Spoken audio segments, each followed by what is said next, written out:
set. Yeah, I got on sneaks, but I need a new pair. Cause basketball courts in the summer got girls there. The temperature's about 88. Hop in the water plug, just for old time's sake. Break to your crib, change your clothes once more. Cause you're invited to a barbecue to start the 4. Sitting with your friends, y'all reminisce about the days growing up and the first person you kiss. And as I think back, makes me wonder how the smell from a grill can spark up nostalgia. The views shared on this program are not necessarily the views of DBN, its sponsors, or affiliates. DBN nor the Logic Based Collective can be held responsible for anything taken personal when you could have just changed the station to begin with. If you are offended by world-class conversation that moves you to be a better self, you should leave while you have the chance. We are not pros, but we're like pros, but we're becoming pros. And so we want you to, in the event that you like to sue, we have no money. But if you drop your job's address and number in the comments, we will call them and let you know that you will be on an all-expense-paid vacation into your feelings. Yo! We want to welcome you on to another conversation with the Logic Based Collective, where we collectively challenge ourselves and one another to evolve mentally and spiritually. We are glad to have you along on this journey with us. I'm AJ. That's TW, Siobhan, Khadijah, KJ, and in the back that y'all can't see is AJ. That's the other AJ. There's two here. So, you know, we're jam-packed with greatness. So even before we get to how everybody's doing, we want to welcome to the show. Welcome very much.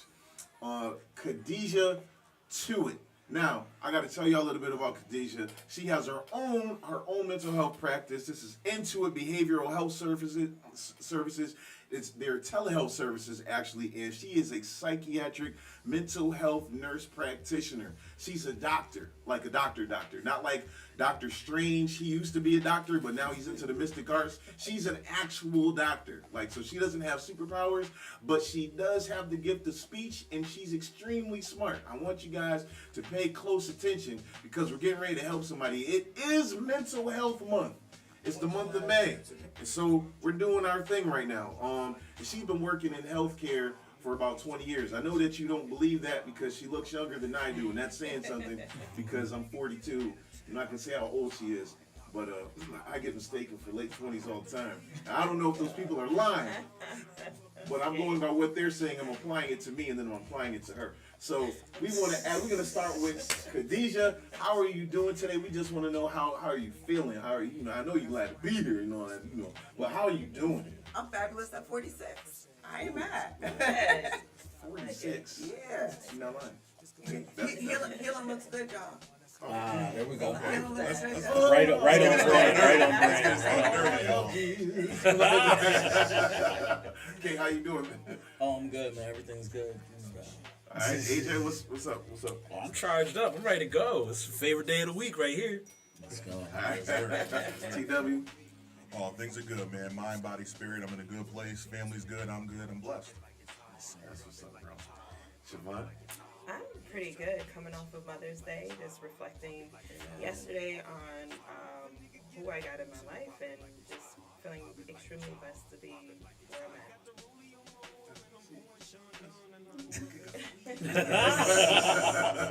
Ain't he good? Won't he do it? Yes, you will.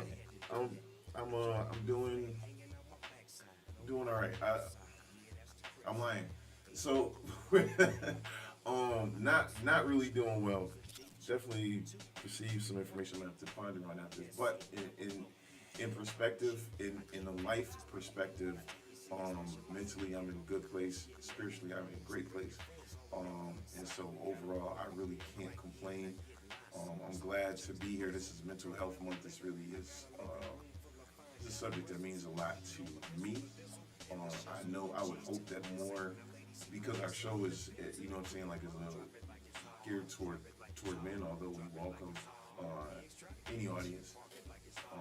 Mental health is something that kind of gets looked over, particularly in our community, whether it's like the stigmas around it or just kind of things that nobody wants to talk about. So I'm definitely glad to be here for this and to have who we have on the show. I got to give you the Scott Hall, because we're talking about Khadijah to it. Khadijah.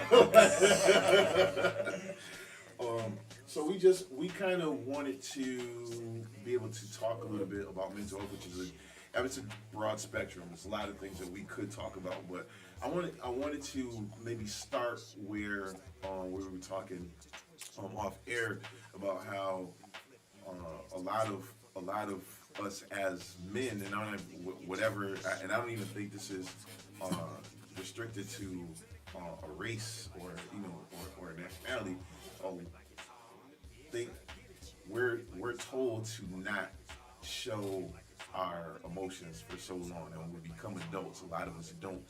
Emotionally, we're not prepared to be able to handle life the way that we should. We end up having communication problems. We end up having there's a lot of things that we should maybe conversations we should probably have with our spouses that we don't have, because we're told to carry everything. Yeah. It's like, I heard this comedian one time, he was like, yo, nobody gives us grace to be able to, say a baby is cute or hug a puppy.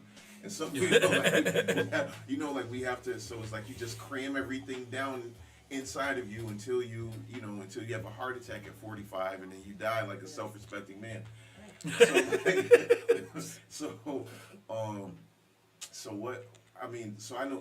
You've seen a lot of this, I'm sure, in your field, but what say you on the subject? I'm gonna say that it might happen to men, but it is extra deep for black men. So it's Mental Health Month, but we're gonna talk about black men and black mental health, because that's my thing and that's what we're gonna do. Okay, so I'm gonna say this. First of all, as we were saying before off air, the first problem that we go wrong is assigning emotions to gender. And so that is a first way to fail. Because now what you've done is told a little boy that the things that he's feeling that are true, he should not be feeling. Therefore, he stuffs such feelings and demonstrates them in other ways that are usually not the most productive or the most healthy. So we want to raise emotionally mature boys so they can be emotionally sound men, which means we have to create space for emotions. All of them are correct. You are supposed to be sad, mad, angry, anxious, happy, tearful, joyful, hurt, vulnerable, right? Without being judged. Right. And so I think the first problem is that men don't have a space where they don't often feel like they don't have to be judged. They're always put into the role of the protector and the provider. And honestly, we narrow our men when we do that because they're so much richer than protectors and providers. There are nurturers, there are healers, there are safety net. And so when we narrow men to just, again, gender roles, tasks, then you ain't seeing your man. You're not healing your baby. You're not seeing your child. You're not seeing your brother, right? And therefore you are not helping to heal your village. And so we have to be able to create that space for healing. And we have to be able to receive. And so that's the other part. When I get a black man in my room for treatment, it's special gloves because you don't often come. And when you do come, if you're not received correctly, you won't be coming back. So it is so important that when men step into the room, black men, they have their space and that they can be vulnerable and they can be heard and they can take their cape off, their armor off, because they wear this armor all the time, right? Take it off. Be vulnerable, at least in this moment, so that you can heal and you can know that somebody sees all the parts of you. And they're all good, and it's all good. That's dope. I like that you make us feel good about ourselves. Y'all been through a lot. I mean, historically, let's be honest. Y'all been played with from day one. Y'all been ripped, y'all been shredded, y'all been pulled out your home, y'all been made to be inadequate, refused opportunities, and then told that you're the problem. And it's not true. Y'all some survivors. And if you were put into your real light and loved up, that's what they don't want, because that becomes a threat. A whole healed man, baby, they're unstoppable. Now you're talking about healing whole villages, whole communities. That's the threat. I don't think that I've heard anybody explain something to where I don't have any follow-up questions. I do though. You know, I think very well said and all valid. But how do we start to create these spaces, right? Conversation. Yeah. How can we as men start these conversations? Should we involve women in these conversations, or is this something that we should start within a group or a collective of ourselves? Both. First of all, you need to have a space period, whether it's that person that you can talk to, that you can be actually vulnerable with. And if you don't have a person, first of all, get into treatment. It's okay. Find your person. And I tell people this. It's hard to find a good therapist. It's hard to find a good provider, right? It's like social media. You look it on social media and you might find an outfit or whatever, and you're like, oh, that's popping, right? I need that. I see it. It looks good on whatever X model. And then you get this thing to your house and you put it on, and it's just not given. It's high water. It's muffin top. It's not given, right? Yo, okay. So you cannot walk around naked. And those pants are gonna fit somebody else. Put them joints back on the shelf. Don't take a slot. Don't sit there if you know it doesn't feel comfortable. But go back and find your pair. I can guarantee you, when you find what fits for you, you will never go outside naked again. You're gonna order them joints in every single color. And every day you're gonna be rocking it because you found what fits. You got to find your fit. And that's not just with therapy. That's with your village. That's with your friends. That's with your people. You know, that's who you share energy with. You want to be particular about who you share energy with. And if you're around people and you don't feel relaxed, you feel on edge, you feel irritable, they are disrupting your spirit. And you need to have the gift of discernment. You know, why am I putting myself in this position when it's not healthy for my soul? And know when you're in a room with people that are. Gravitate and expand that energy. But I think you guys are doing that here by starting with a space and having a conversation. It all starts with a conversation. You know, we are cultured. Like, I'm gonna say, yo, bro, how you doing? What you gonna tell me? I'm good. Absolutely. You a lie. Yeah, You yeah, a lie. yeah. You're All right, right. you a Yeah. lie. And the reason why is this, right? We are also conditioned to know that when someone asks us, they don't really care to hear the answer. And so it's superficial BS that we give each other. So if you really care about your people, and I say this all the time, ask twice. Yo, T, how you Yes. doing? The first time, what you gonna say? I'm good. Yo, T, how you doing? You have to take a minute to Are really you gonna tell lie? Because the reality is now you know Yeah. that I really want to know what's up with you, bro. Yeah, that second question felt different. And it always will. So when you care about your people, ask them twice, y'all. Get them a minute to hear what you're actually saying and know that you're looking at them and that you're ready to receive them. So it's about how we interact with each other too. Because sometimes conversations almost feel like call and response. You hear them say something and you're programmed to say something in Yeah. response. So I think by repeating that question and really getting them to understand that you really want to know what's going on, it definitely sits different. And we talk about programming, right? We talked about cultures and rituals and whoever says that you're supposed to do whatever. Like, do what feels good for your soul. Do what's going to heal you, right? Because if we do what we always did generationally, I mean, I tell my kids this all the time, like, I thought I was a good parent, but a lot of what I did was out of survival. I had to grow up out of survival. So I didn't get to give them all the nurturing that I should have been able to get them because I needed to make sure y'all could feed and could eat. And I'm raising 9 kids, me and my husband.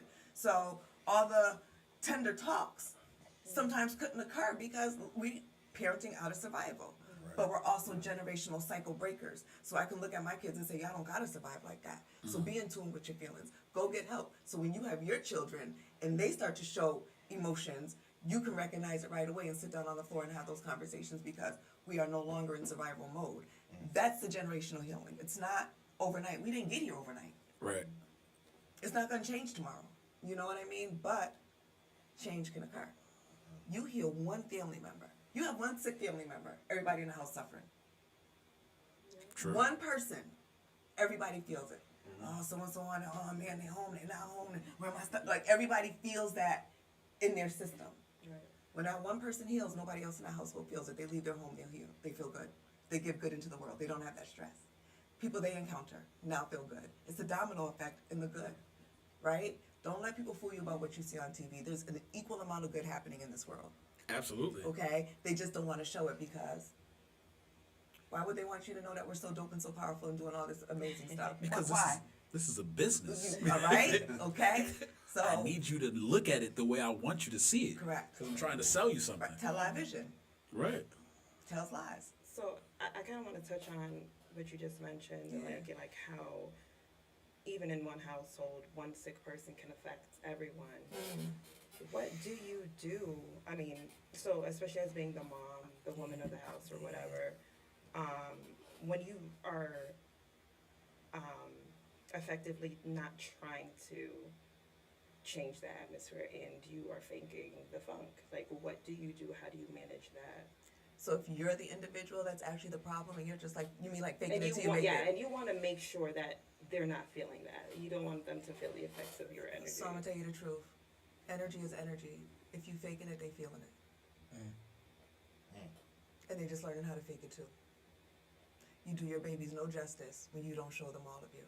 It's okay to say, Mom is hurting. Mom going through some things, you know what I mean, and I need some support. I love you, but it's a hard day for me. Because then when they have a hard day, they're gonna say, hey Mom, it's a hard day, 70-30. Which percent, you know, sometimes they gotta give a little bit, sometimes you gotta give a little bit, but you do them no justice by not being true to yourself and showing them. And then when you do, and you get the help and you heal, guess what they know they can do? Do the same thing. You got that right, baby. But if you don't and you hold it, then that's all they're gonna learn how to do. And they're not gonna be true to themselves. Healing is work. Yeah. Healing is real work, and it's uncomfortable. It's very uncomfortable.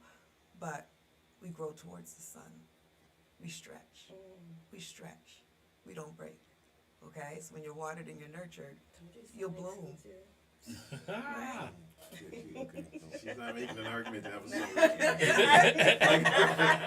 No, but I know, you know, what you're saying, it kind of resonated with me because it's true. I think, you know, our parents came from like a different time, you know, like a different, my parents are boomers, so right,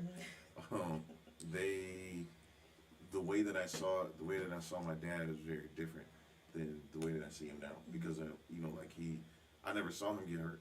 Even when he fell down, like he didn't make no face. He could be, my father's kidneys failed, and I didn't see him have a bad day. He didn't frown. He went about, and although like, yo, it's admirable to do that. Like because of that, like I felt like just almost like he was invulnerable to, you know, to anything. And so like then, you know, fast forward to this past year, and he lost two of his best friends. And then later in the year, so I'm like, you know, I'm trying to get him to do stuff. It's like, oh, kind of hard to leave the house, and you know what I mean. But I wasn't thinking, you know, I was like, yo, he's busy. He pastors the church. He does so many things, and so before the year ended, he was like, yo, you know, I want to do more of these things. He's like, but you know, I wanted to do that stuff, but I was depressed and I didn't really know.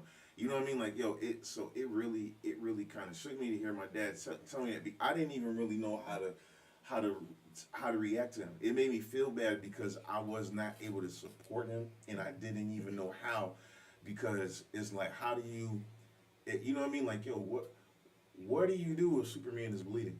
Yeah, I was about to say good question. that was my analogy. I was gonna You say know what I'm if Superman scraped his knee, like you're like, do I bring you a Band-Aid? Like it's Absolutely. weird. Like, what? Absolutely. Absolutely. Lois Lane does it. Absolutely. You administer first aid. Absolutely. We take care of each other no matter what the superpower is supposed to be, because everybody has a vulnerability. Every superhero had a vulnerability. So no one is really super. Everybody's got a weakness. Okay? So that's the first thing. It's just dope that it's okay to.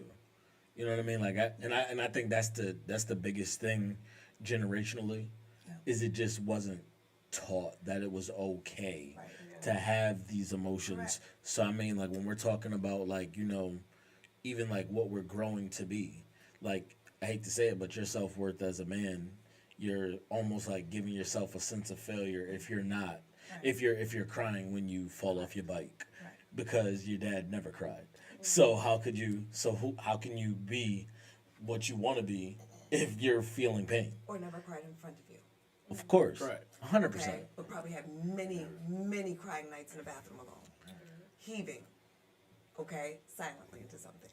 So here's the other part. Long A lot of drive, times pillow we don't punch. even know what depression looks like, because we're so autopilot, right? As long as I get up and go to work, but you can't run from yourself. So as soon as you lay down and try to go to bed, it's Catches just up. you and your thoughts. And your thoughts are going to tell you about all the stuff that you were trying not to think about during the day when you were staying busy. And it will torment you, and it will keep you awake until you get up and go on autopilot again.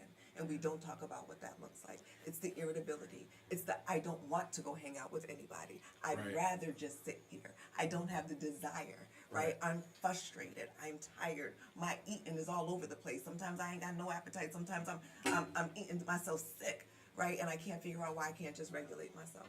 Like, these are signs. Correct me if I'm wrong, because you know obviously you're the expert, but depression doesn't look the same for everybody. So you know what I mean, like it could be the person that hides, or it could be the person that refuses to ever sit still because they like make Restless. themselves busy. Restless. Oh, yeah. Internally Like, and externally. man, Yeah, they're moving around a lot. Yeah. Yep.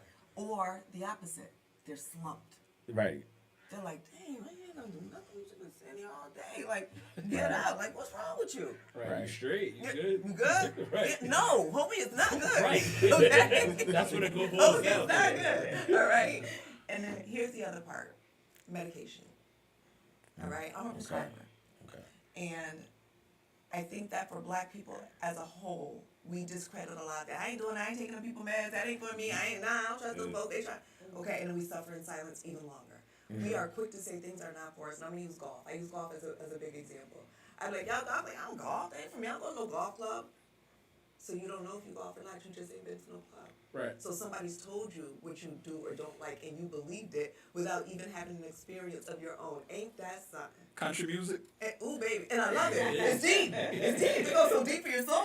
A lot of stories on Yeah, that. that's a prescriber though. So Yeah. like, because some of that stuff, I think, all right, part of it is, you know, like I don't feel like I want to have to depend on medicine to be myself. Yes.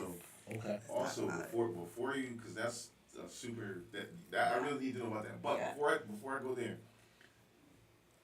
it be the side effects. Oh, When I be yes. hearing like stuff on TV, I'm like, man, if I gotta choose between being depressed and like explosive diarrhea, like you know what I mean? Like I'm cool with itchy rashes and you know what I mean? Like I'm cool on that. Like I'm fine with just being me. So what you know, like how do you when you have like those adverse reactions to those medications, but it really works for you? What do you do? So one of the big adverse reactions, I'm assuming that you're probably talking about that people do. Two biggest ones that nobody talks about that everybody should is weight gain Gain weight. and sexual side effects. Yeah. Both of those are a Forget deal about breaker. it. All right, I'm gonna tell you, and I'm very open with people about certain medications because I'm saying we not fixing one thing and breaking another. That's not a win. And if you don't have a good sexual health, then you don't have good health because that is a part of your life. So, and if you're gaining weight, nobody wants to like feel good and be fluffy. Like that is Right. not. So we talk about these things, but there's also, this is why it's good to have a really good prescriber. Because you need somebody who can know you and target you and prescribe right meds that aren't going to have the side effects and is open with you about conversation. Like, if you have a med and it feels great, but there's this one problem, but baby, I got something that's going to spring that thing right back on up. Like, we can fix that, Amen. right? So that's not a deal breaker. We talk about it, but you have That's to a be wild comfortable. amen. And it's for women too. But this is for women too. I feel like God was like, well, word. Sexual health, mental health, not having a desire, not wanting to be intimate with your partner because you don't feel good is another sign. And that's not healthy. It's not healthy. And so we talk about all of that, but you have to have a provider that you can feel comfortable with, that you can say, yo, what's going on with that? Like, is this an issue because I don't need your partner coming for me? Like, that's not goals either, right? And so I think it's really tough. And so this is why I get a lot of history. When I meet with somebody, I don't prescribe when I first meet them because I want to know about you. And we Gotta talk about figure it out. everything. I want to know about how you grew up. I want to know about your parents. I want to know about how you eat, where you live, where you work, things that have happened in your life, what your goals are. Are you able to focus? What's your diet? Are you eating too much sugar, too much caffeine? I need a whole picture so I can help you. Because I gotta figure out that I'm prescribing something to Right. you and not the symptom. Correct. So Right. here's the people ask me all the time, what's the difference between like a medical doctor and a nurse practitioner, right? Medical doctors are problem focused. You have a headache, they're gonna give you something for the headache. Nurses are holistic, body, mind, and spirit. We want to treat all of you, so we care about all of these things that are affecting you. I don't want to hear that you're just in a bad mood. I want to know what's causing it. Did you Right. sleep? Are you having relationship trouble? Right. Where is this coming from? You know, are you unfocused? There's a lot of untreated. Here's another thing: untreated ADHD. So we have people who can't get through a day. They're distracted. They're unfocused, and people think that the only treatment is addicting medications like stimulants, and that's not true at all. I actually have a practice. I prescribe no controlled substances, and I treat ADHD successfully. Nice. Wow. Correct. Flex Because on things my matter. There's things that matter, but you need somebody who understands a little bit about everything and cares about us in particular. Because the DSM, the diagnostic book, does not include things about us. That's it. All I right. hear So that when you all the ask time. me if things look differently, absolutely they look differently for us. And then when we present with even some of the same symptoms, we're judged and given wrong diagnoses that are usually more aggressive in nature. Absolutely. Right? Irritability is a sign of depression. So when they're saying that angry black woman, what they're not saying is how sad she is. Okay. True. Okay? Very true. How sad she is now. She has no outlet. Same thing with the broken man. Right. He ain't there. He out there. Why? Right. Why? What is he running from? Why? Does he feel safe? Does he have his space? Does he lay his head down? Is he able to relax and let his load off? Like, can he put himself down for a minute? Literally and figuratively. All of it, right? Because it matters, though. Because that piece matters. It does matter. And so. One thing I wanted to circle back to, AJ was mentioning his dad and that he told him that he had depression. I think that's a big thing because we get to this place where we're going through something, but we have, sometimes it's pride, sometimes it's I don't want people to worry, or it's anxiety. Like we give ourselves reasons not to tell people to seek help. Yeah. So I think it takes like some strength just to say, you know what, I'm going through something and I need help or I need something. There was 2 generational cycle breaks that happened right there. One was the dad's, right? Yep. One was the dad's, because he actually found a space and a place where he can finally say, I was this. Right. All right? That's one cycle break. The second was the son. The son can now see, oh my God, I thought this man was indestructible and he was really human, so therefore I can now be human. Yeah, humanize the Right? emotions. I am like my dad. Right. Like, I'm sitting here thinking that I'm not, and I'm thinking I'm inadequate, when in truth, I'm a chip off that old block. Yeah, that's what's up. We're the You know what I'm same. saying? You know what I'm saying? Too tied up in there. You know? Kind of to touch base on that, I was just having a thought. Like, is male stoicism like a trauma response to our ancestors? Like when we were being beaten and broken, that was a show for people. That was never done in private, right? Like if I discipline my child today, I wouldn't do that publicly because that's something that I do. I'm trying to teach a lesson and convey a message at that point. But I think we, at that time, were being taught, not necessarily but indirectly, that we have to be stoic because that's my wife and that's my child and these are my, you know what I mean? If I was a leader, you know what I mean, within that space. So they weren't trying to make them stoic. They were trying to make them broken. And what happened in the breaking is the only power that the black man had left was to not let you see that I'm breaking. Right. The problem is we never put that down. Okay? And we can go back to slavery, which is not our days. We are kings and queens, we're royalty. But if we went to slavery, we knew how royal we were, right? And so even in the worst of times, we were singing and shucking. So even then we didn't let ourselves be weak or broken or Right. vulnerable. But it didn't always do us a justice because that is a long, long generational trauma. And so what happens when you carry that type of trauma is exactly what we're seeing medically. Early heart attacks, strokes. Our mothers can't even deliver their babies. They're having, miscarriages. Miscarriages are related to a stress hormone. Stress hormones is what cause mothers to go into labor. So if the regular mother stresses here and the black woman stresses here, Yeah. you popping off, you can't make it. And then you talk about the birth. Who's the first hands that touch your baby? The Are- doctor. and what do they look like? And what does it look? Okay, It's true. On average. correct. So, but Trying to when, get you to do when you more. think about trauma Right. and the hands that even, if you survive the womb, Correct. the first hands that touch you might not even have love for you. It's also true.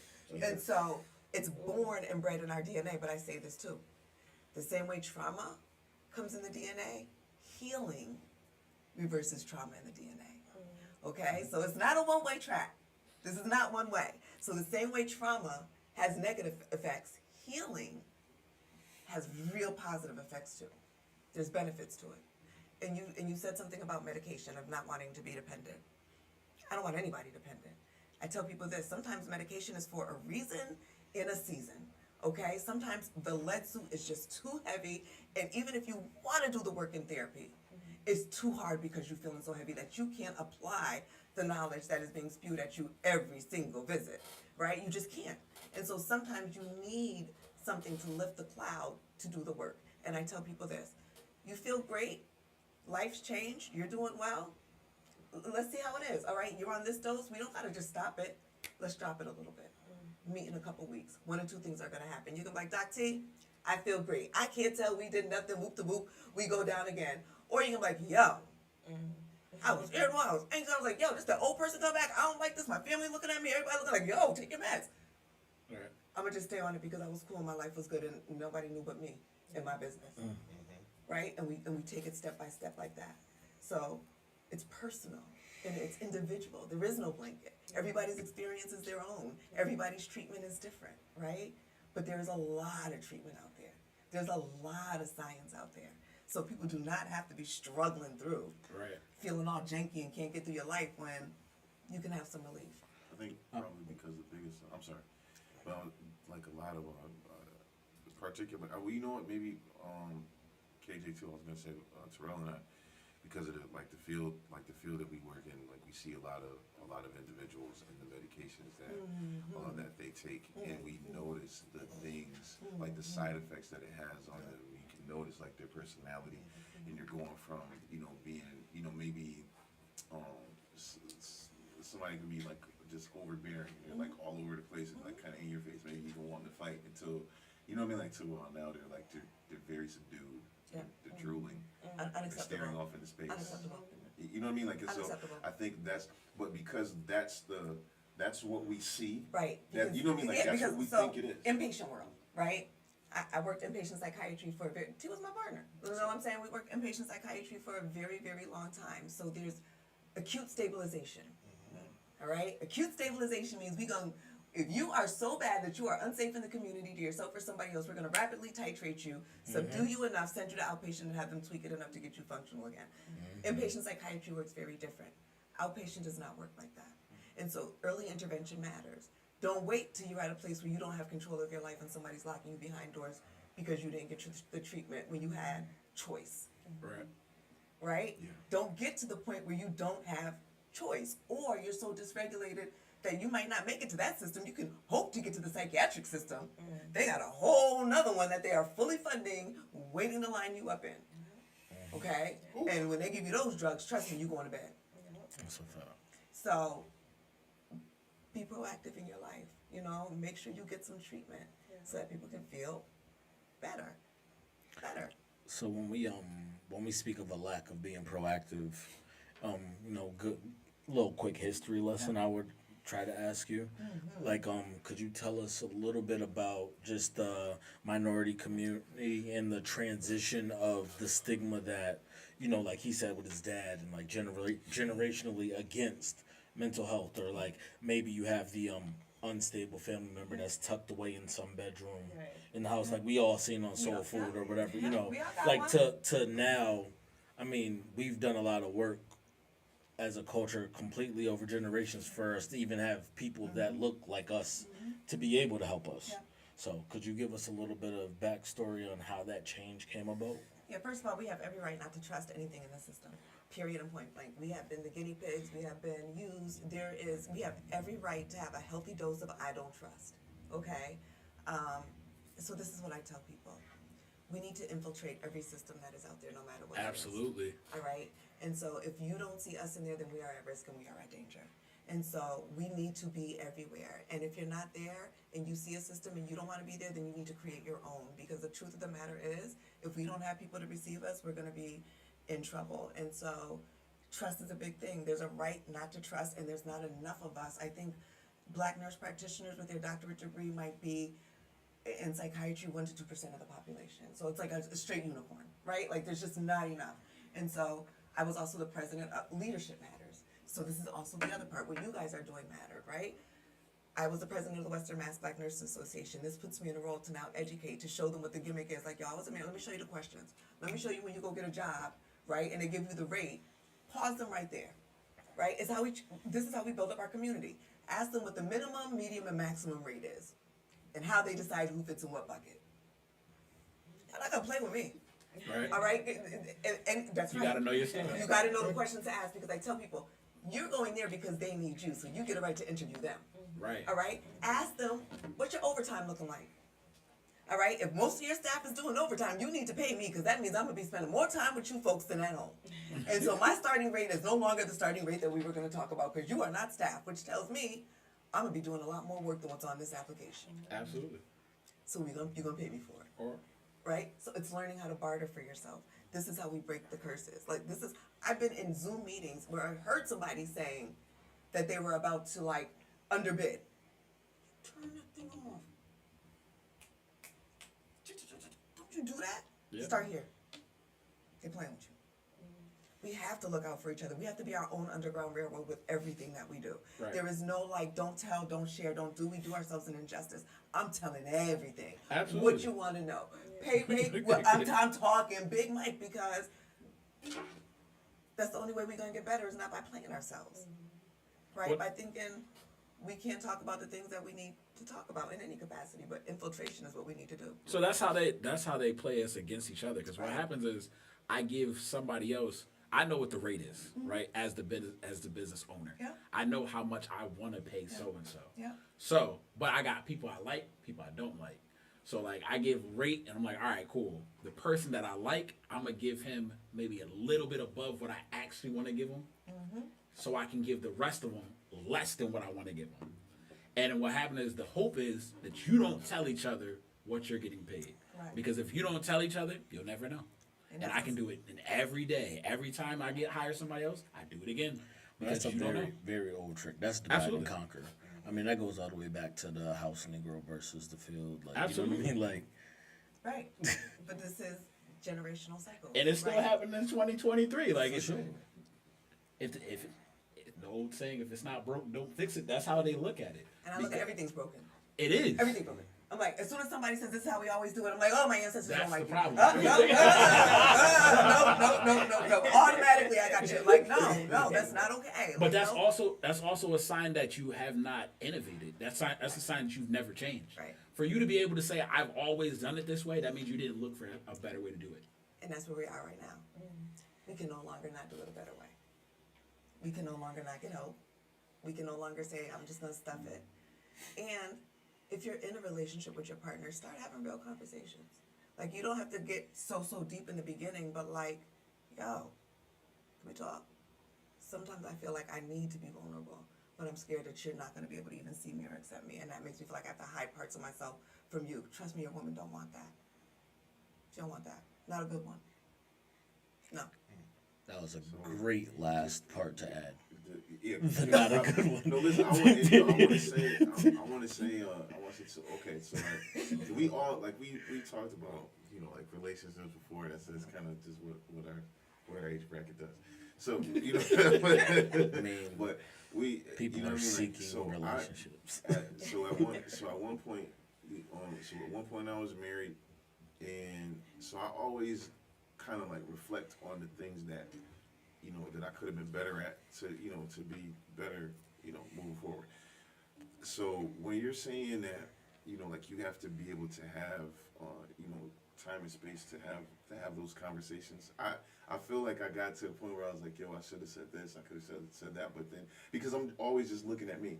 But now you're saying well, the other person, you have to be, because other people, I'm willing to listen to whatever it is that you have to say, right? So if you're, sometimes I think the conversation can go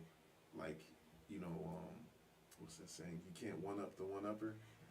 You know what I'm saying? So when you talk to somebody, yo, I need you to. Sometimes I understand that stuff is going on with you, but I really, right now, I need to tell you, you know what I mean? Like, so. It's not a tit for tat. I need you to hear So me and not. how are you able to navigate that situation? Because honestly, you know, like now looking at it, I don't know that there would have been a lot for me to say, but I know that there may have been times when I started to say something and then like something, and it was like, you know, well, this is what's going on, and now this and this and this and this. And I just kind of like shut down, or like got into my, you know what I'm saying? All right, well, I need to be in listen mode. I gotta squinch the way that I'm feeling. Like, you know, I gotta push it down, and I'm just gonna listen to you because after all, Unhealthy, that's what I'm one-sided. doing here. Nope. And I think that's the part Protector. about building relationships. Like, there's things that I know my husband has a thing about, like being interrupted. Like, but he can go on, right? So you gotta keep your train of thought, because sometimes, you know. Yeah. But that's his thing, and but I know. So I'm always gonna respect that and let him, even if I forget something, because I know that's something that's important to him. So I'm gonna let him have his mic when it's his moment, right? You gotta learn each other. Like, if she's not hearing that you're saying that, I need, like, I didn't get to say, now you focused on you and I'm still holding this. Like, I hear what you're saying, but give me a minute, because this is something that's really important. If she's not taking that ask twice pause, then there might not have been something, because maybe she wasn't ready to receive you, right? That maybe had a lot to do with her also, and not being emotionally ready to hear all the parts of you. And so the communication is big. Like, for me and my husband, every Sunday we have a meeting. It's a business meeting, no matter what, but it keeps us honest with each other. That's how we communicate. It's a date. It is our date. We don't schedule other people or other business around that. It's Sunday morning. We sit down, but it's our communication time, whether we're talking about finances, our kids, our bills, our goals for the week, our mental check-ins with each other, or what do you need from me extra this week, or what's going on. But that's let's set the tone so that we are in alignment. That's dope. Right? I like it. We're in alignment. Yeah. And so nobody else can be more important than my partner. That is my partner. And so if I feel my partner, I feel myself. And I ain't about failure. Overachieve over here. All right? So, but it Weird takes hearing work. healthy relationship things. But it's I not was thinking- easy. I'm not saying it like it's easy either. It does take work, and it takes, put your pride aside. I just want to Put add, your pride aside. I'm going to put Amber's comment. She said this is much needed discussion. Thank you. Appreciate you, Amber. So before we move any further, I just want to, for everyone who is listening, you're watching the Digital Boombox Network. We are the Logic Based Collective, and we do have Khadijah Tuitt here, a psychiatric. You know, I was getting ready to say, I was gonna say therapist of the stars almost, but like, yo, you know what I'm saying? Like maybe that's not why. You know what I'm saying? Like, but we're having a conversation about mental health. And it's been really great. I just want to make sure everybody knows that you can also watch us on our channel on YouTube, The Logic Based Collective, as well as DBN. So definitely tap in, hit that subscribe button, because you know we kind of need that. Hit the like button. Don't be a hater. You know what I'm saying? Like, we know that the conversation that we're having is dope. You can admit it to yourself too. It's fine. And so getting back to what we're talking about now, T. What you were saying? 2 points, kind of conflicting.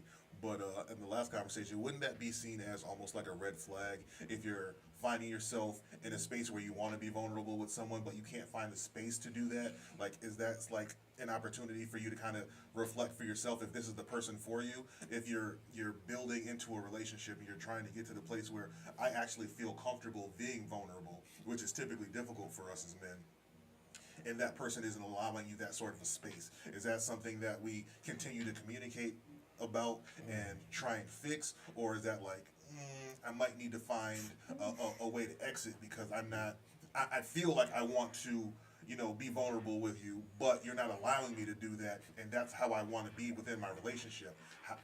How do you discern that for yourself? Right, so, right, exactly right. A, the gift of discernment. Right, because you're not going to be able to change someone. So if they're not receiving you and they're not willing to grow with you in the relationship, then you're alone anyway. But that's but to your answer, I'm sorry to cut you off. You're good. You said grow. Right.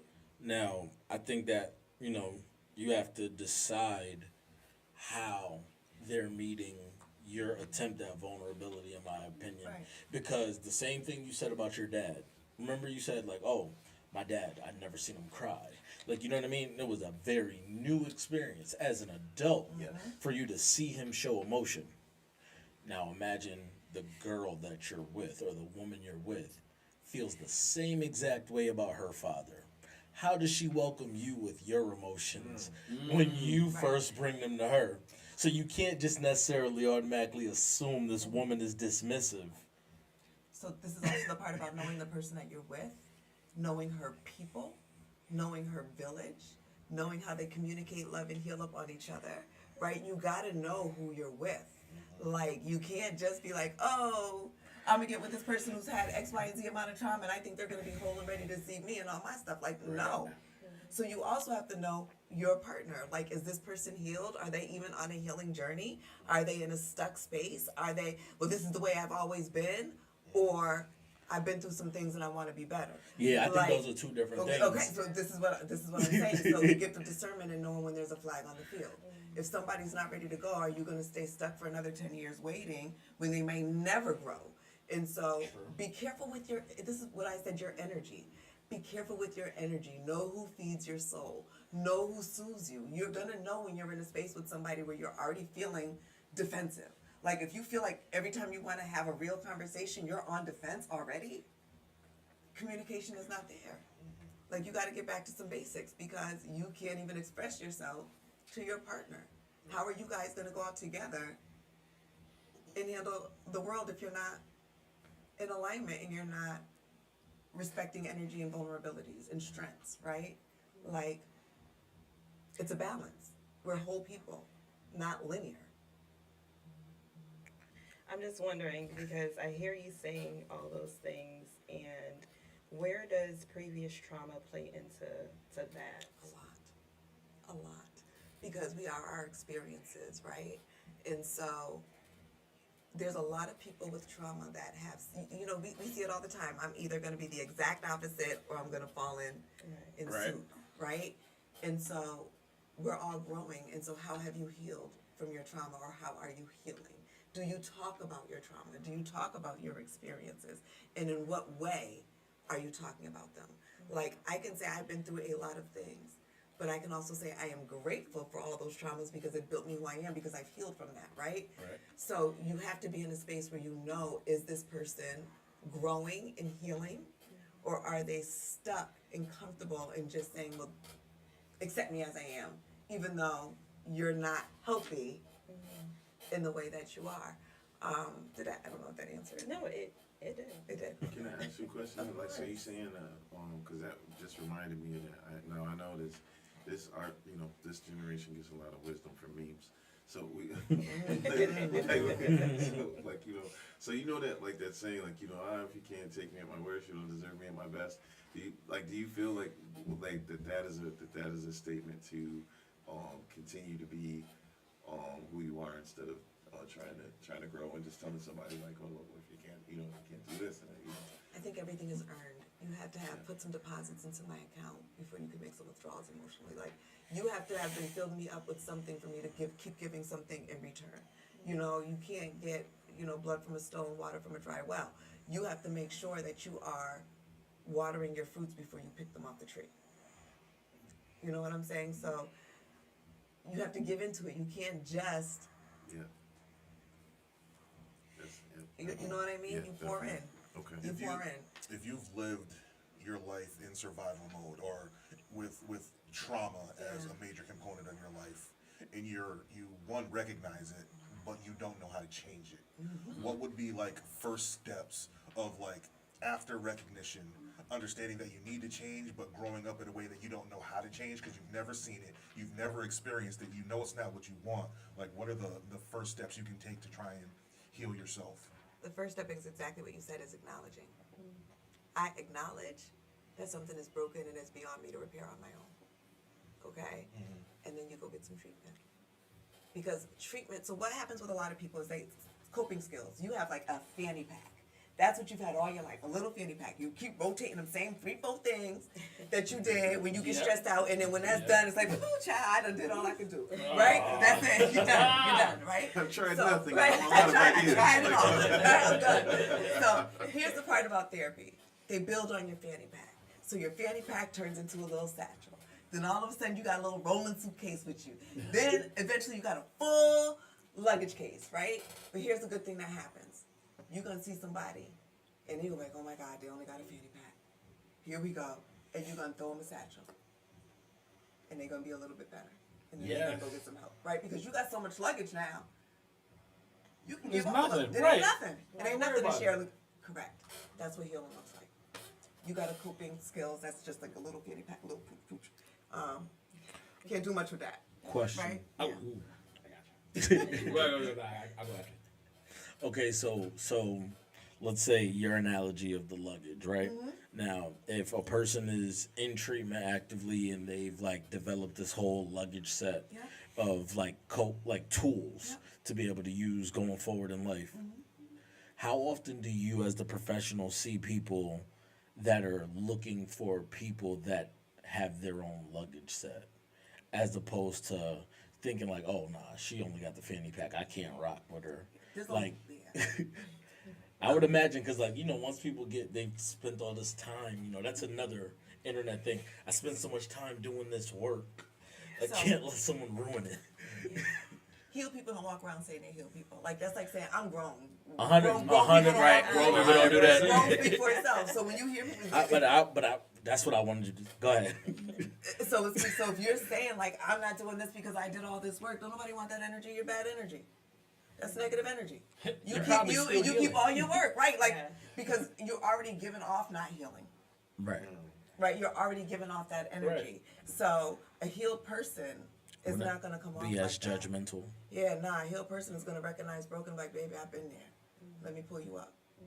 Not like, oh, you can't go because I growed. Like, no, that's like, no, no, like that's how we fail, right? Like, I don't believe in pull yourself up by the bootstrap mentality. Like, I think that I don't wear boots, I wear stilettos. Like, I don't know what like, I'm not doing that. Like, no, I just don't think that's appropriate. I think that I wouldn't be here if it wasn't for people reaching for me. And so to say that you're healed, when you're healed, you want to heal others. Like, you don't want a bunch of sour fruit around you. Like, that's just not energy, right? Not good energy. So, again, I'm really big on energy. If somebody's saying coming off like that, baby, you ain't ready yet. You're going to get you another miserable person who want to be around that. If you got to say it. Right. You got to prove it to somebody. It's like, it doesn't work that way. People, I had a quick question. So somebody, being that you're in this is your field, this is your career. If somebody is looking to help to heal somebody, right? If they're looking from having that suitcase and they're trying to get somebody with a fanny pack to kind of like upgrade, what do you say is like, how do you determine when it's like, all right, this person isn't ready to upgrade from this person wants to upgrade but doesn't know how? right. So, again, we talked about experiences, right? Yep. What would you have done differently? What did you recognize in your own pattern? What would you have wished somebody would have said to you when you was in that moment? Right. And that's what you give them. Like, I've been there. Like, listen, I know exactly where you at. I'm Right. trying to tell you, this is what I went through. And if somebody would have just said whoop the whoop the whoop, I would have like been a lot better, a lot faster. That's up to that person to take what you're saying, but you can trust that you've done your part and walk away feeling healed and good because you've given what tried. you needed. Exactly right. So you've done your part, right? There's some gratification in just knowing that you didn't like not try to help somebody. What they do, everybody is an adult, everybody grown, they're gonna make their own decisions and live with that. But and it's not like, oh, I told you so. But next time they're gonna be looking at you and they're gonna be listening a little bit harder. Like, remember when you said, Yes. well, yeah, this is where I'm at now. What you think I should do, y'all? And I can tell you now they're gonna be listening, right? Because hard head make a song. That's what my mama told me. You're gonna learn one way or another. And I think too, when you've healed and you build a tool case for yourself, giving away a tool doesn't mean that you're not left with that No. tool. It's not like a physical item, right? Just because I give you a jewel or I give you something and that can enrich your life or make you better doesn't mean that I've lost it, right? So it's really paying it forward. Yeah. But the idea of having a tool belt is very intriguing to me because I'm a fan of Batman. And there's nothing you get to have on his utility. Exactly right. Exactly right. That's the way I'm looking at it right now. And so I want for you to speak to some of the things that we may say to ourselves as a reason why we don't go to therapy. Now, I know there was a time when I was of this mindset. Fortunately, it's I'm no longer. But what would you say to those who don't want to seek help because they don't want to feel that there's something wrong with them? Like I don't like to feel like I'm crazy. I don't want to feel like, you know what I mean? Even if others don't know about it, like my self-image, in order for it to be positive, like, you know what I mean? Like there's just certain things that I cannot allow myself to do. And so what do you say, like to those people that just like, I don't want to go to therapy because they're like, I can handle this. There's nothing wrong. I can do it. Yeah, I'm gonna say, how's it working for you? Because I know it's not. Right? So that's the first thing. Like that's great. And then, do you want to be superficially happy on the outside, or do you really want to radiate happiness? Mm-hmm. So you can fake it, but that's about it. And everybody else might think it's something, but again, when you lay down at night, you know what it is. Your soul gonna tell you. And so if it ain't peaceful and you going to bed and it's all love and you having all these thoughts in your head, I'm gonna say, how's it working for you? Because it's probably not. And you can say, I don't want to have this title or this label, but you're walking around with all these scars infecting everybody with your unhealed self. So it's toxic, but you're shiny and pretty though. I mean, you shiny and pretty with the label. Just because nobody said it to you don't mean they don't see it. Like, it's like what you're describing. It sounds like an emotional zombie. Like, how they run around and they infect people in the But it's just true. like, I've been bitten. Oh no, I think negative thoughts. Like, We all worked, right? Let's just talk about a work context. We've all worked with a miserable person. absolutely. Yeah. How's your shift going? I'm not like to say no names, man. There ain't never been a good day. So imagine It's rained every day we work. if this is the person that you're with and around all the time, that is a part of your family, that is a part of your unit, that is a part of your circle. Imagine what that does to the others around them over time. It's eroding. And so you can put on your armor all you want and fake it, but like, we know. Right. I mean, Like, other people know too. Like, now that we're thinking about it, I'm like, I wonder how you got that way. How did you get here? Like, how did you? Because like, I've always looked at it from the point of view like most people that you come across, like, they're up and they're down. But there are, like we said, like we do have those coworkers or those people that we know that are constantly down. Like, how did you get there? Who, like, and I think I'll speak for myself.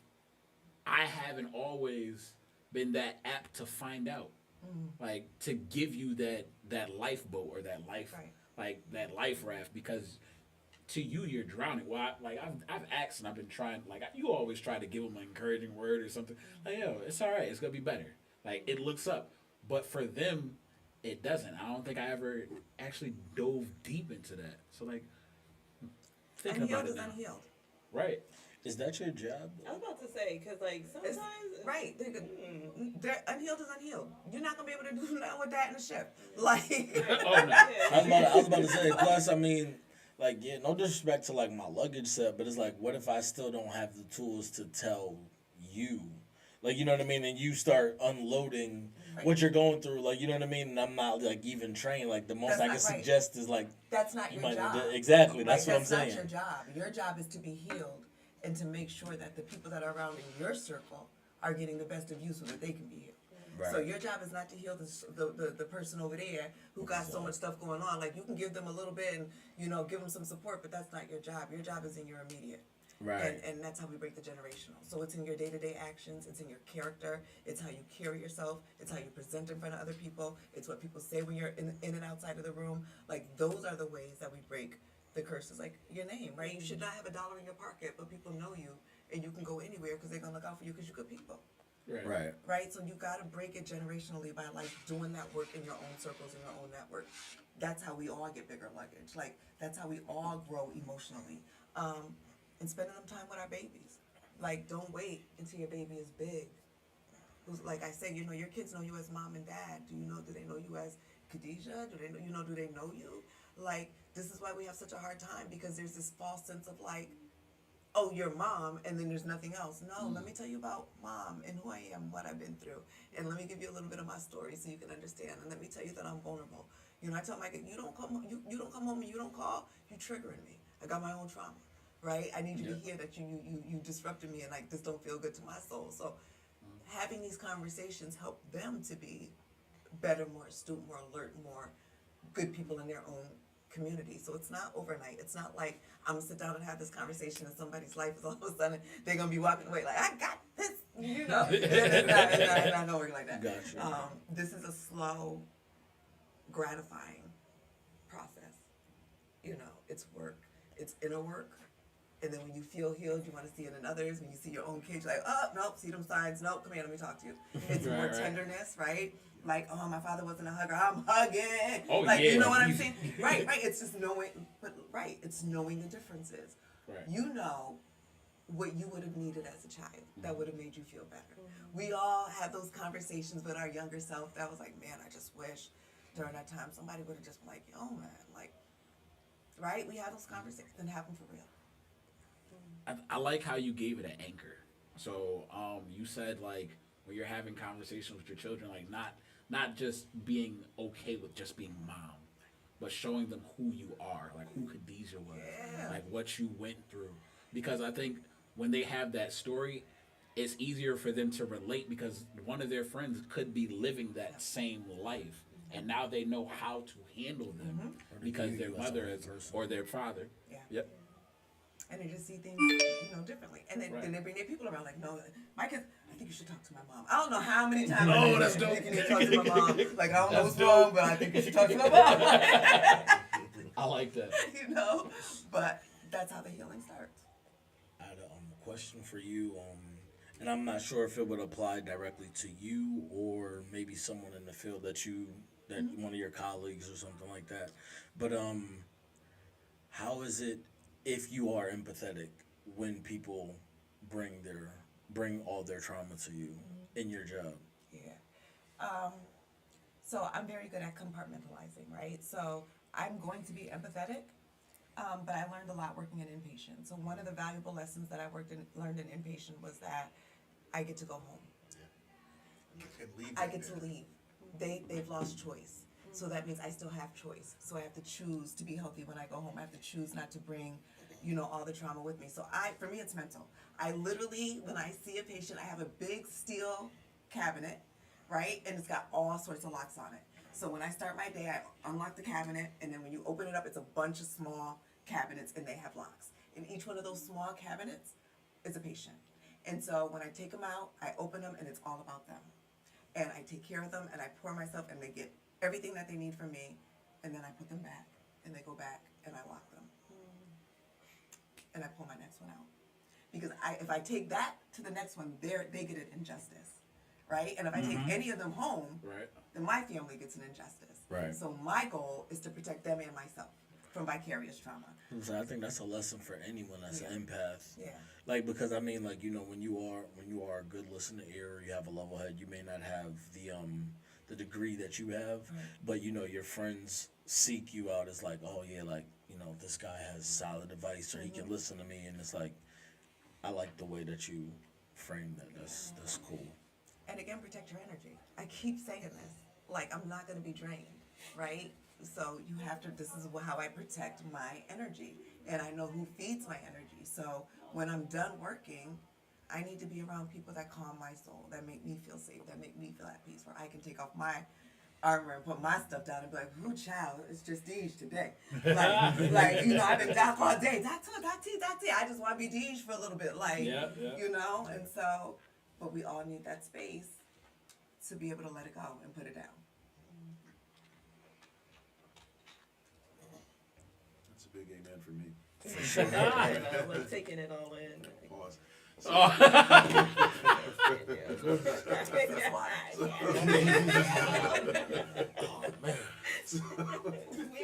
I needed that. So I mean, you know, like talk about energy. So just to let everybody know, when you see us, probably looking at our phones is not because we're being disrespectful. We are streaming on 3 channels, and trying to make sure that everything is right. I think that everybody's just kind of so make sure everything's everything. But this is the Logic Based Collective on the Digital Boombox Network. You can also go and like, share, subscribe to our channel at the Logic Based Collective on YouTube. If you are there, please hit the button. Even if you don't like us, I happen to know that people that don't like you follow you as well. So everybody that doesn't like us, but you want to continue to see what we're up to and you never like anything, the subscription is greatly appreciated. So we're here. We'll be right here for you to hate us next week. We certainly shall be. We are here with psychiatric extraordinaire, Khadijah Tuitt. Right. So you're talking about energy. So you're talking about energy, the energy that she's talking about when we're being, when we get to decide who is around us. I like that perspective because you sound like a friend of ours. Oh yeah. Who's really big into that, and be able to kind of just keep people at arm's length and not feel bad about it. But the same energy that you're talking about, the same good energy is the energy that you're bringing into the room now. So it's not just something just for you all who are watching, who are not able to be in the room. If you can't tell, it's the energy that she's absolutely bringing to the room, and not just something, not just therapist speak. So go ahead, T. I just want to kind of change gear a little bit, and I want to talk about anxiety. How does it present in different people, and how can people that deal with anxiety figure out ways to try and work on that for themselves if they're not ready to seek the treatment, or even if they are in treatment and it's not working the way they want it to work? What are some tools that they can put in their satchel? Yeah, so a couple things. So anxiety presents in a lot of different ways. So for some people, it could be like, that first day of school feeling, but it don't go away and it's not the first day of school. Yeah, that dread, like it's actually like dread. So it can feel like that. It can feel like irritability. It can feel like restlessness. Like I just can't sit still. I'm fidgety. I'm moving around. I'm like internally, I can't get my body to like calm down. It can be like racing thoughts. Like my mind is all over the place, right? Or it can be like I just feel blank. I can't get nothing together, right? It can be feeling stressed, feeling overwhelmed all the time. Poor sleep can make you feel anxious. And then we talk about how do you combat that. Right. First of all, it's holistic, right? There's a lot of things that you can do. So first, know if you're having triggers. What is causing it? If there's something specific, what is your agitator? What is the trigger? Like, is there something causing it? Or is it coming out of nowhere and you have no idea and you're just feeling it, right? So then we're gonna look at a couple of things. What are you eating? Okay. How much sugar and caffeine are you taking in during the day? Because a lot of people are tired, so they're taking in a lot of caffeine, which has a lot of sugar, which affects your heart, which affects your sleep, which affects your mind. And so we're gonna look at all of that, right? We're gonna look at your stress levels. We're gonna look at what's your self-care routine. Like, I know after exercise, for me personally, for anger management, it's what keeps me grounded, right? I'm gonna be just straight up, like, and so if I'm not exercising more than 2 days, I'm gonna feel irritable. And so I set an appointment with myself. It's a date, it's a schedule. So when people say, oh, what are you doing at such time? If it's my workout time, I'm like, oh, I'm sorry, I have another engagement. Don't nobody care. I have another engagement. I'm booked with myself, booked and busy. Because I know that if I don't take care of myself, I'm not able to take care of anybody else. So you have to figure out what soothes your soul, right? Is it music? Is it reading? Is it art? Is it exercise? Is it going for a walk? Is it calling somebody that you trust? Like, you have to know what soothes your soul. And pick a few things and then make them a part of your routine. Like, if it's prayer, put your shoes under your bed so that you have to bend your knees and you can't get up without being humble.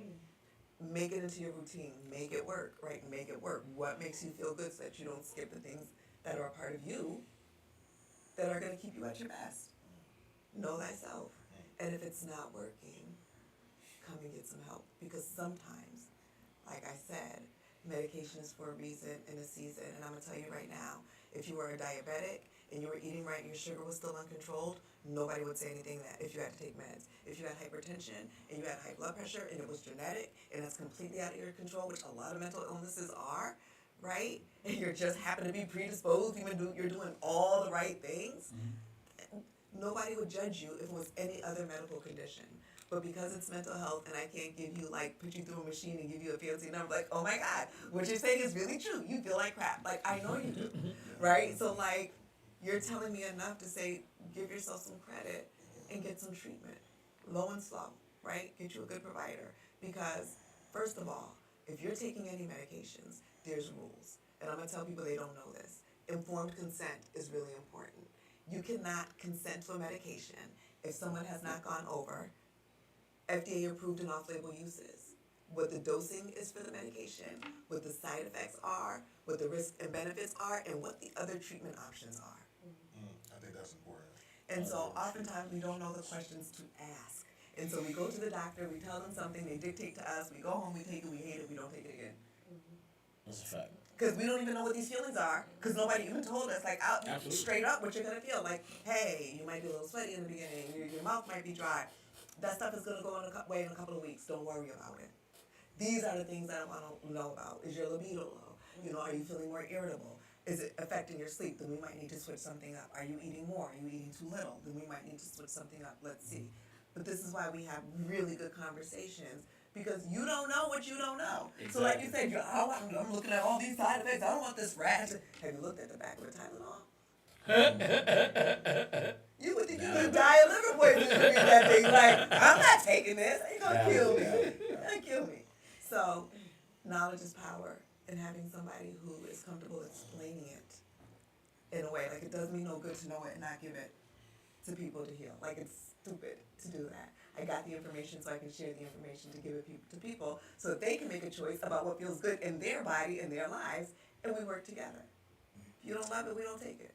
On average, I can't say on average, there are different medicines, and each of them may work differently in different times. Let's say, think about the top three. Could you tell us, or the listeners, when you're on certain medications, about how long should you wait before you say, because sometimes people take it for like a day or two and you're like, it's not working, they never take it again.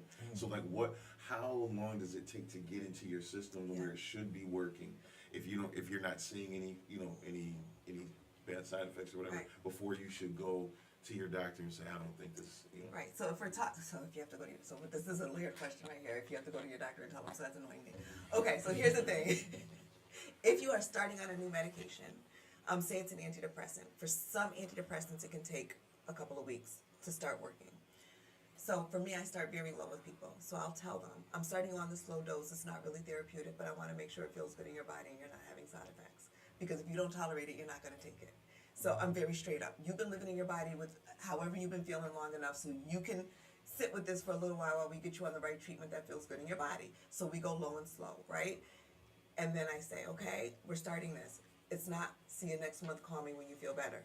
It's, let's do a check-in in 2 weeks.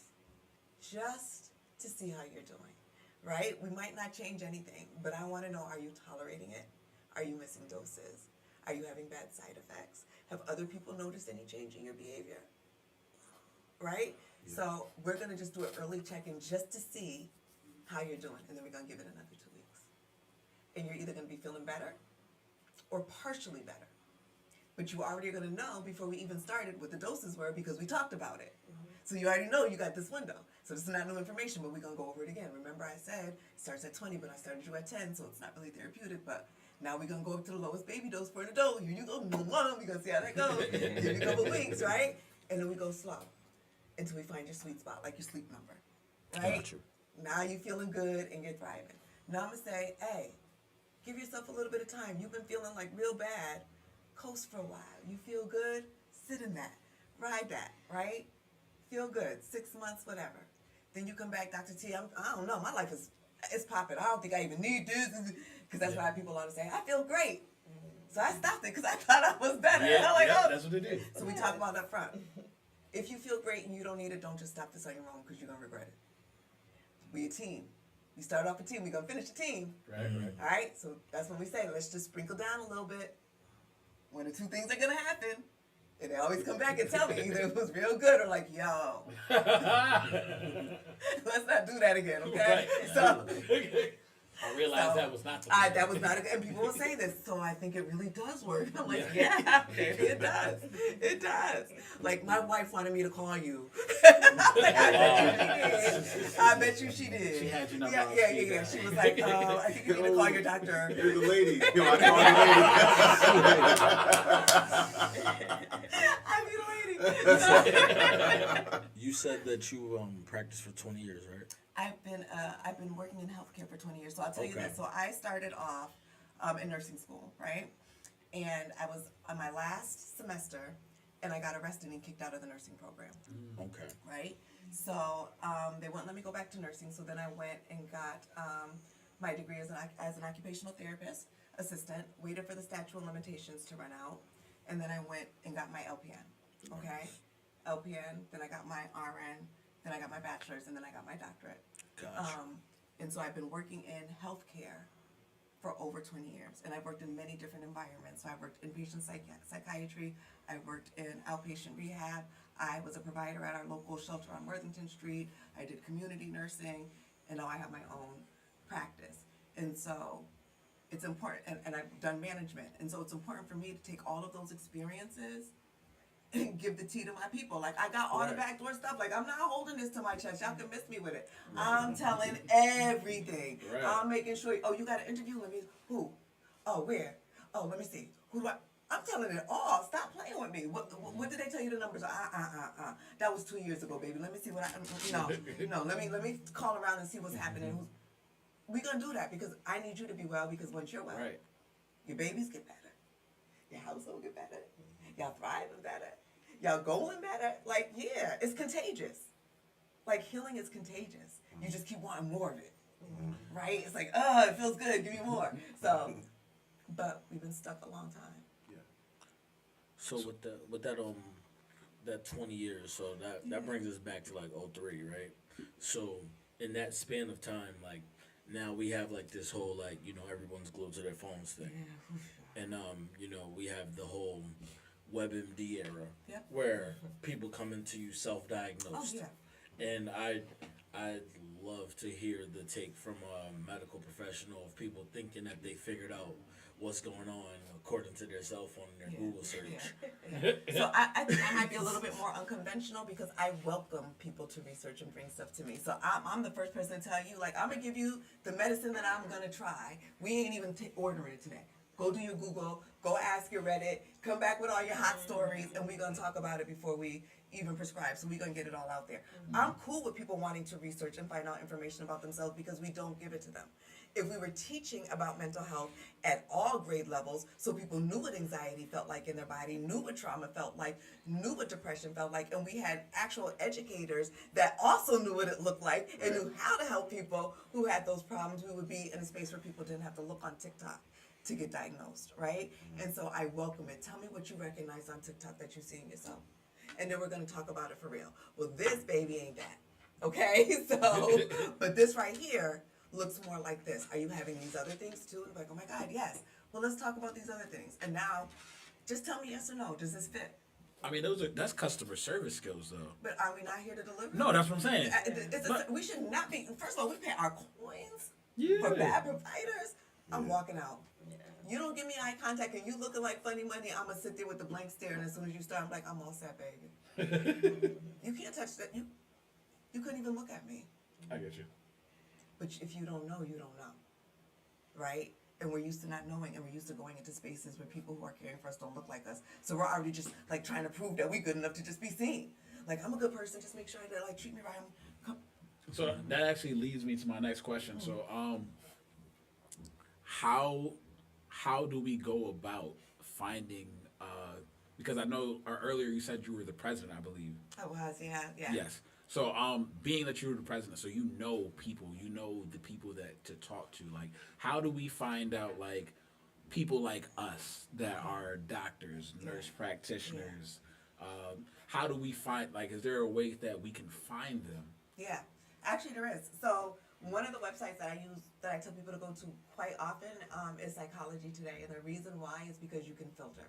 on Psychology Today. So you can be like, oh, I want to be seen for anger. I have this insurance. I want to see a black doctor who is bisexual, or like you can literally filter everything that you want, and they'll show you who's open taking patients. Nice. So, yeah, I'm on there. So I'm like, you know, I'm like, go on there. I'm gonna tell you, look at. I help people find people. I'm like, what you need, a therapist? Go on there. We look, and I'm like, look at the profile. Is that a face you want to look at? Listen, that's Like, yo, what like, Is that a face? I'm looking at it's that a real face story. like, all It's a right. real story. Like, look at that profile. Look at what they say. And like, that sounds a little weird. It's like. And I'm not gonna lie, I extend that and I go to their social media. Let me to tell see you, if I see my patients popping up on my LinkedIn every day. I gotta know what's up. But I don't care. I don't care. Go ahead and do your homework. So what was that now? Psychology And Today. then what- Psychology Today. Okay, all right. No, because I was like, I couldn't, made me think I tried BetterHelp before, and like all the things, all the filters, it was dope. Like all the filters were dope, but then like the person that actually got it was like no. So he was like, all right, I would like a black doctor. I would like, like this, I want to Yep. talk about this and that, and then it was like, oh. We don't have those things, but we have this. Come in this black. we do. What we're gonna do is we're gonna give you this. It's on white back woman. order. See, no. It's like, you Right. this white woman, we're gonna let you see, and then Yo. for the low price, I'm They like, are No. inundated like, with white dang, women. yo, like, you know what I'm on top of saying? that. Because I'm like, yo, I mean, I feel like because the copay was wild, yo. So I'm like, yo, if I gotta do that, like, yo, I'm not. You know what I'm saying? Like, I'm not paying Get what you want. Like, I'm not paying like Ruth Chris prices for like an Applebee's steak. Like, you know what I mean? Like so, but they like I don't want they that. weren't like As they a weren't mental health they weren't able to. professional. They weren't able to. They weren't able to. I don't want to know what the Applebee's of mental health. No, but I'm saying like so in saying that like that was just something. But who? So I'm asking this because like this has come up when I've talked to other people about therapy, seeking therapy or whatever. People have anxiety about it. Often think about what the therapists have going on, and so it's like how do I know that they're gonna be able to help me if they're dealing with all of these things? Like you know what I'm saying? Like I actually the first time I saw therapy, I like met this really good guy. He had like 3 jobs, and so I related to him, Yeah. but I questioned whether or not I would be able to be helped because I'm like, bro, like you're working 19 hours a day. Yeah, you know what I'm saying? Right, Like, right. so if you're doing that, How like, effective are you would gonna be? Yeah, how are you gonna be able to help me? Because I know you know what I mean? Like I could be dope at my job when I want to, but I know that I'll coast. Right. You know what I'm saying? Especially when I get tired, like, yo, man, I don't feel like talking to you today, so I'm just gonna give you a generic answer and I'm cool. You know what I'm Right. saying? So it takes homework. And did you have a good connection? And was he doing his job? Then he's handling his business, right? Yeah. And then he might be working 19 hours, but is he only working 2 days a week? That's a good question. So you only know what you know. Yeah. All right? And so that's the part about. It's for all the overthinkers out there. Yeah, I know. Y'all be going deep. This I know. Y'all go down the well, man. I'm telling you. Like I know. Gonna But find an excuse. But sit in the moment, right? In that moment, you were getting some help. In that moment, regardless of what that person had going on, they showed up, and they were ready to receive you. True. They did their job. Perspective. You didn't have to worry about what else they had going on because in that moment, they were ready. Somebody might say, "Oh my God, you got 9 kids. You a Jamaican. You working 6 jobs. What you can't help me? Like you a felon? Like somebody could read my whole story and think like, what? You can read me if you want, but you're gonna miss these jewels. I promise you that." Right? So Valid. don't look at the back of the cover and think you know what's on the inside of the pages. That's real. It's just Cliff Notes. It's a bar. Yes, it is. Cliff Notes. Yo, so we coming to our time. I say that might be the on that note. Yeah. So yeah, on that note, we gonna take it out. If anybody has, if all hearts and minds are clear, we're going to see. We hope you come back. Yeah. Appreciate truly. the Yeah, conversation. we want to thank you. Also, I want to read off again because I could just read off of the card, but I don't have my glasses on me, and this has more light behind it. So this is Khadijah to it. She says that she spelled her name, and I asked. DIJA. Tuitt, TUITT. And your website is, see, it did a blue thing. Intuit BH. INTUITTBH.com. Because when you see me, we gonna get into it. All right? Okay. That's dope. So, so this has been the Logic Based Collective. We hope to see you guys next week, same bat time, same bat channel. Actually, the next time that you see me, I'll be 42 years old. Glad I'm with all of my people, and so because I'm not sure if I'll see everybody, I just want to tell you guys how much I appreciate you all, and to thank you for being the people that you are. I definitely would not be where I'm at in such a good space, a good headspace, if I didn't have you all in my life, and so I just want to make sure that I tell you guys how much I appreciate y'all. We love you. Yeah, I love you guys. I definitely don't take your friendship for granted. So, I appreciate you. And so, let's say just like any other time, they will be here next week without me because I shall be on vacation. But until next time, allow Jesus to be the lotion that lathers your ashy soul. We out. Or therapy. A little medication. Appreciate you. That was dope.